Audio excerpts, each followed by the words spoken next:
Hi everyone, how are you today?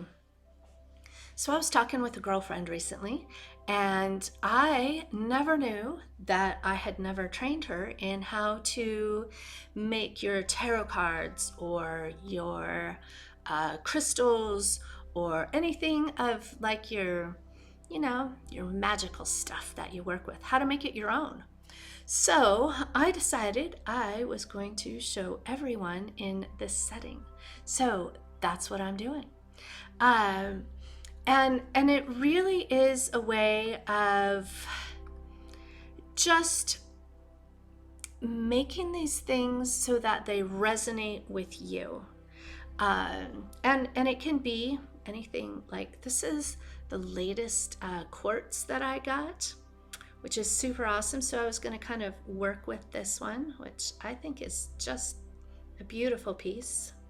I love, love, love, love the green with that. But it can also, I was recently just given this beautiful pendant as well.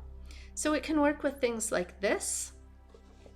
It can work with, this is one of my favorite tarot decks. And if you don't know the artwork of Tony Carmine Salerno, then I highly recommend checking out his artwork. Okay, and it can also just be things like this that you have around the house as well. And I'm lucky enough, my dad gave me a bunch of Swarovski crystals. So, not that I can say it very well, but I have some. So I'm going to kind of just be using these as we go through this. It's a really simple thing to do, and it's a little bit different than cleansing the energetics off of things. For that, I always recommend putting things in a windowsill, either for a 24-hour cycle or for a full moon cycle. And that's normally the one I recommend the most. With that, you can put it in some sea salt first and work with it that way. So first of all, why would you want to do anything like this? Well, I'm going to take this awesome pendant here.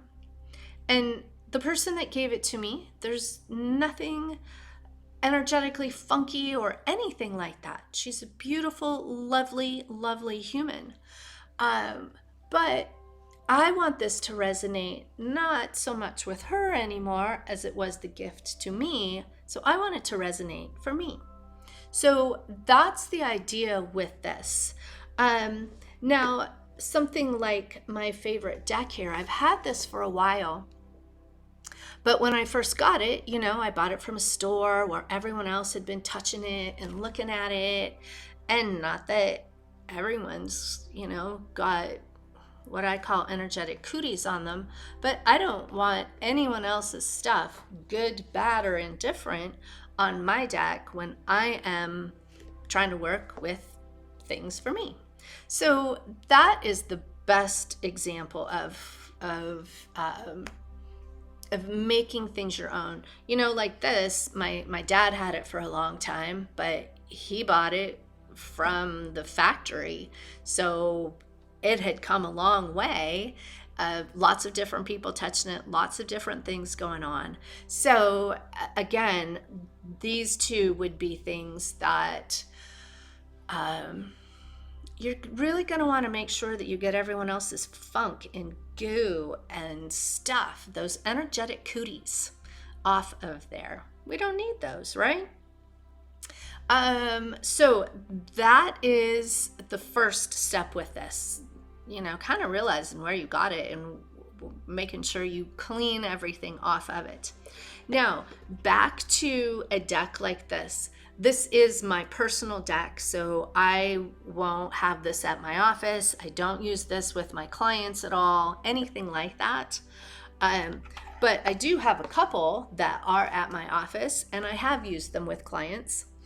And what I want to ensure is that none of my vibes are there with it, none of my energetics, and none of my other clients' energetics are on them as well when I'm working with another client. That just, to me, doesn't seem fair, right? You want to make sure that the person you are asking questions for, and that is working with the deck, has just their own stuff with it. Okay, so what do you do in a format like this for a deck? I'm going to take it and I am going to slap it and I'm going to say my name. And I use first, middle, last. I have a middle name. I know a lot of people don't, which is another point of why to really make it your own and to do this next stage. So I would say Colleen Denise Fletcher, and I would say I live in Boise, Idaho.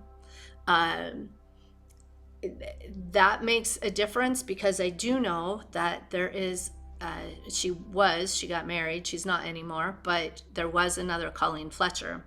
And we both know that there are plenty of others. I know that there's another one in England. The one I know is in New Zealand. And I would much rather that the work that I am doing to help me is going for me. Not that I wish any of these other two ill will at all, but I want work for me. And since I do this for people as well, this is also a time that I want to make sure that I am getting it right for the client that I'm working with. So those are a couple different ways of doing it. You do it for yourself, say your name, your address. If you're doing it with a client or on someone else's behalf, say their name. And I have also said, that I am asking on their behalf. So that is really how you do things like that for a deck. If you're using crystals, anything like this, I love holding it in my hands. This is also the time that I would do Reiki on it, and I would do Reiki on it for myself and to cleanse anything else away from it and to really just energize it and to energize it with me, and so that it resonates with me. So that's how I do it. That's what I do. And these are lots of different options of how and what to do it with. Okay, so if you have any questions, by all means, always ask, put them in the comments, and I look forward to talking with you soon. Bye.